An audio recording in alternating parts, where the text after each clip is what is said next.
கிறிஸ்துவுக்குள் பிரியமான அன்பு சகோதர சகோதரிகளுக்கு இன்று 19ஆம் தேதி வியாழக்கிழமை உங்களுக்கும் உங்களுடைய குடும்பத்திற்கும் உங்கள் பிள்ளைகளுக்கும் கர்த்தருடைய ஜீவ வார்த்தை யாத்திராகமம் எழுதின புஸ்தகம் 34வது அதிகாரம் 10வது வசனம்.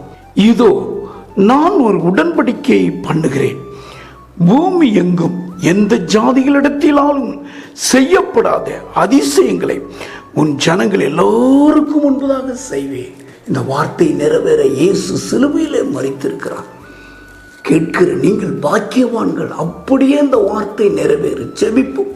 பரலோக தகப்பனே, இந்த கர்த்தருடைய வார்த்தை நிறைவேற நீர் சிலுவையிலே மரித்திருக்கிற இந்த ஜீவ வார்த்தையை கேட்கிற பிள்ளைகளுக்கு இந்த வசனம் நிறைவேறி இவர்கள் ஆசீர்வதிக்கப்படுவார்களாக. இயேசுவின் மூலம் ஜெபிக்கிறேன் பிதாவே.